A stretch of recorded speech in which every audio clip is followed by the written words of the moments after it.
Welcome to a live episode of the Play-by-Play, a sports media talk show brought to you by Awful Announcing, where Bella Danger will not be making a cameo on today's broadcast. I am Ben Axelrod. I am a senior editor at Awful Announcing. He is Drew Lerner, and he is giving me a disapproving look. What's going on, Drew? Well, it's just that I knew that the Abella Danger joke was coming. And it's not even because, like, I know your sense of humor very well. I kind of get a vibe for that when we do this podcast, but it's because I had also already thought of an Abella Danger joke if I were to host this episode.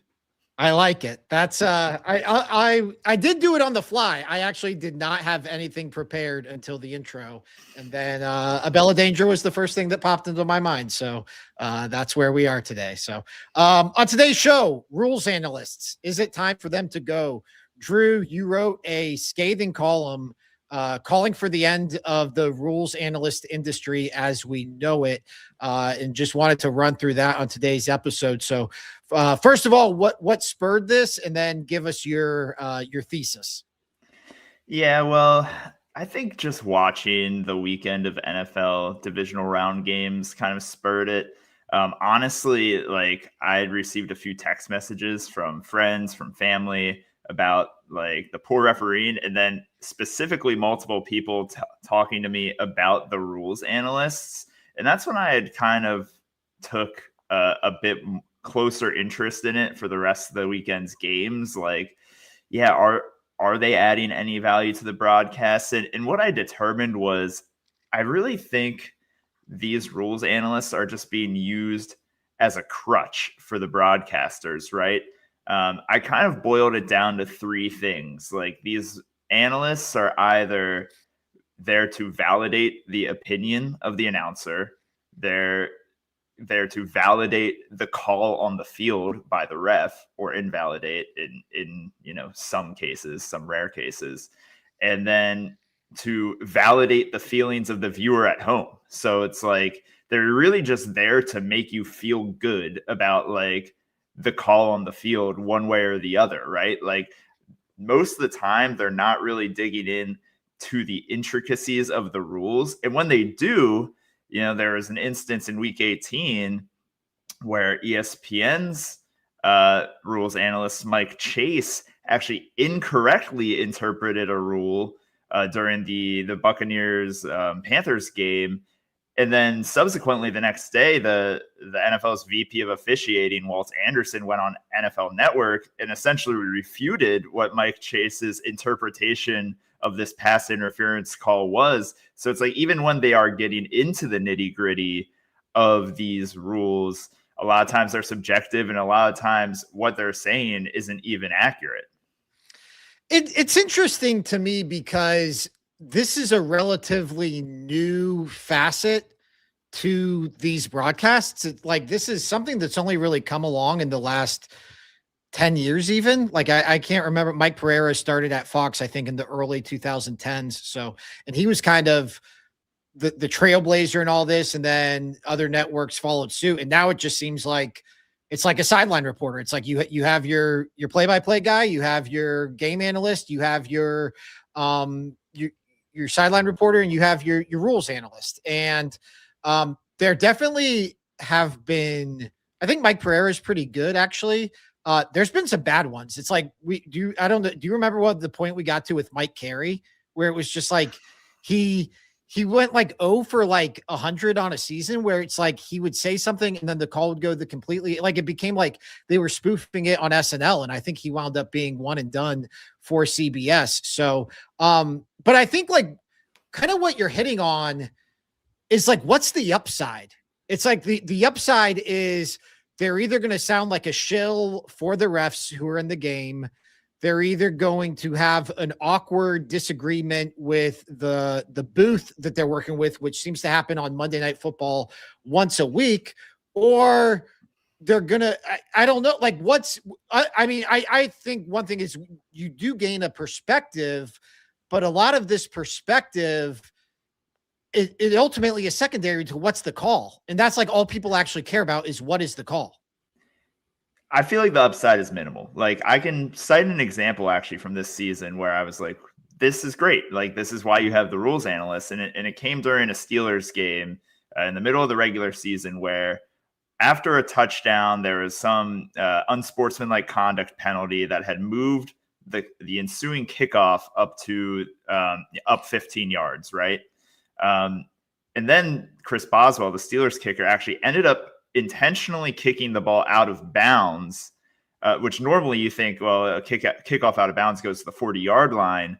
But the rule actually, I guess under these new kickoff rules, is it's like 15 yards or it's 25 yards, whatever, from the spot. So like the kickoff out of bounds, because the kickoff, started at the 50 or whatever, or the 40 instead of the normal spot.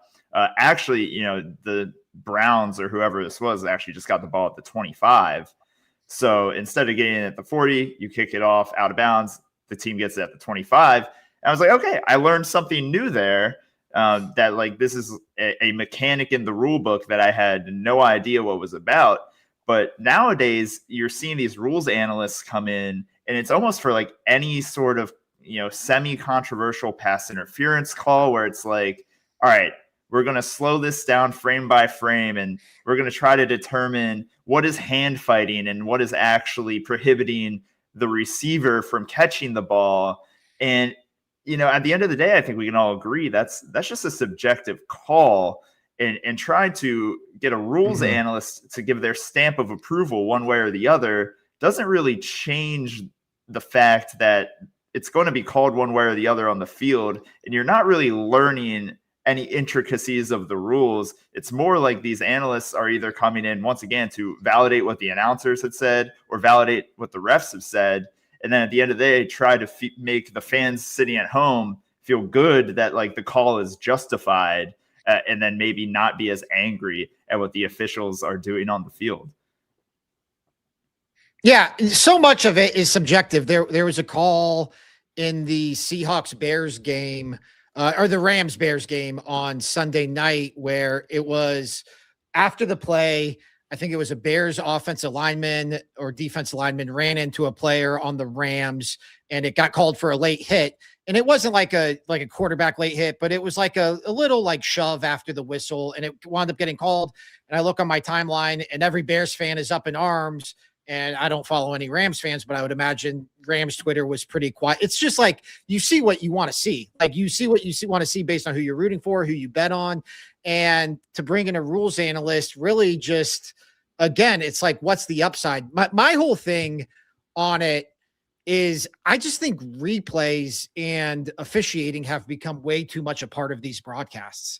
There are just so many calls where it's so obvious either what the call is initially, which they have started to fix a little bit based on the replay assist, but also where it's clear they're not going to have enough evidence to overturn it, even if it is like I feel like my analysis, the two things I always say when I'm watching football, if I'm watching football at a bar or watching with a room of strangers, the two things I always say are when a field goal kicker kicks a long field goal, I always say that could have been good from 60.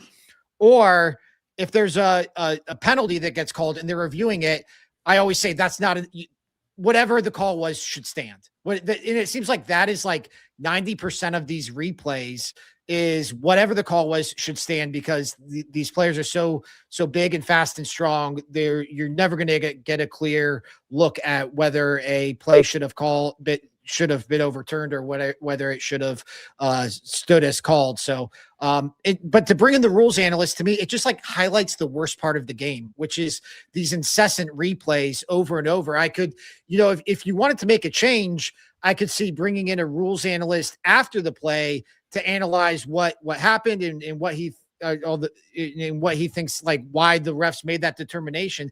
But to me, like highlighting these replays, it just becomes such an exhausting part of each broadcast. And it's like 4 or 5 times each game.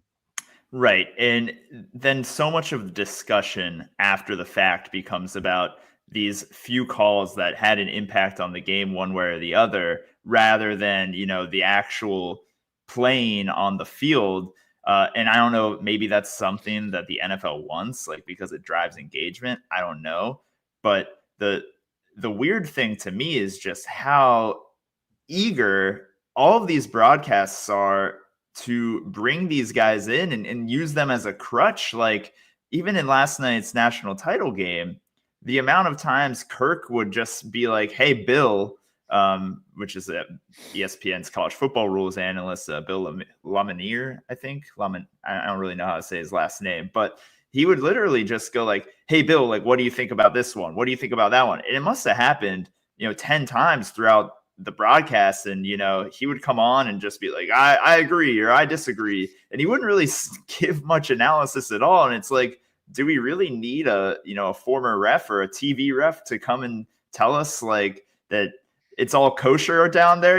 Everything's all fine. Like to your point, like we have really good replays. Like these are the best in the business doing this as camera operators, as producers, as directors. Like we are seeing what we need to see.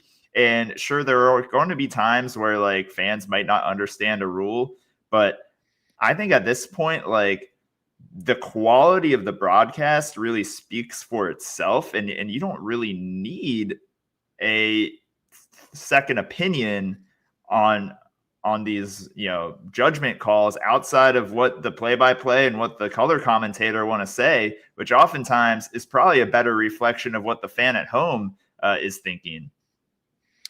And it almost feels like they're not giving their own broadcasters enough credit. Like Mike Tirico knows every rule. Like I've watched enough Sunday Night Football broadcasts to know like Mike Tirico and Chris Collinsworth know the rules.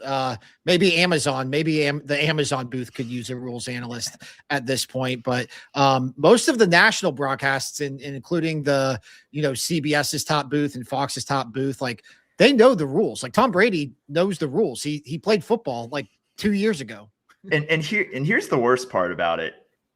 This becomes even more of an issue the bigger the game gets, because these broadcasts feel like every call is do or die. And if, we don't explain like the borderline holding call or the borderline pass interference call, if we don't give that its due, like they feel like seasons are going to flip based on that one penalty or non-penalty. And fans are going to be outraged that they didn't spend more time discussing that.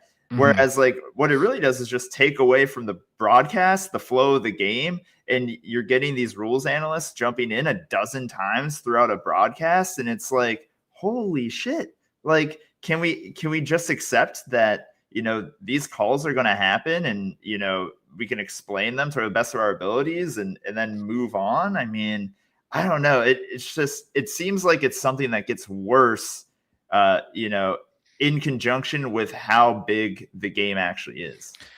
Do you think there is anything they could do to improve this, or are you at a point where you're just like, I'm out on rules analysts? It's like end the industry. I do not want to end rules analysts entirely. I saw a funny comment to the article on social media saying keep the rules analysts, but they have to be locked in a room, blindfolded with no sound, and only brought in without knowing what the call on the field was or what the announcers have said about the call prior, and then give their honest, objective opinion on what it should be. I was like, that I could get behind, like maybe without any of the preconceived notions, just giving them a straight up honest assessment of what the call should have been would be very cool. But honestly, I think they're best served just as explaining those little intricacies. Like I said about that kickoff penalty,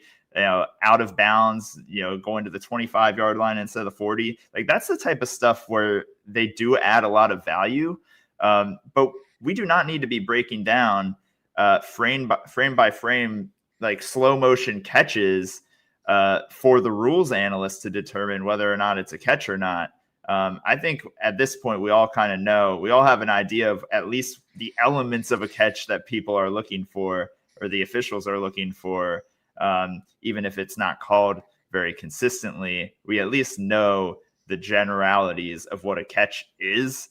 And I don't think we need some TV ref to be telling us in, a million frames per second, like what the call on the field should be.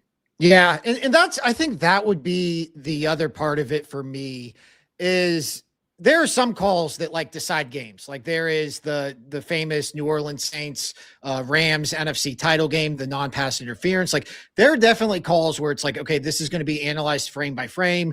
People are going to want to know why this was called this way and why it wasn't called that way. When we do it for every play and we do it for every penalty, we do it for every challenge, like it almost like it puts a spotlight on plays that like don't carry that much significance in the grand scheme of things. Like there were a bunch of plays over the weekend where it's like, okay, they're challenging this third down call and we know the Bills are just going to tush push it now on 4th and short. Like it's like it just adds this element to the game that really doesn't fit the flow whatsoever.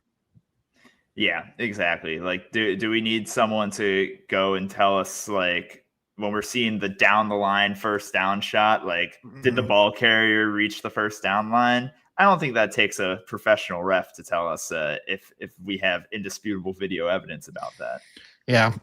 Well, refs and officials famously have like some of the strongest unions in all of sports. So I don't know if that carries over into the rules analysts industry, but you might be getting you might be getting a strongly worded letter here from Mike Pereira and co. So that's going to do it though for today's episode of the play-by-play. Check out Drew's column on the state of rules analysts and their future in the industry. That's going to do it. If you enjoyed the episode, leave a review, tell a friend. We will be back with you later this week, breaking down all the latest in sports media.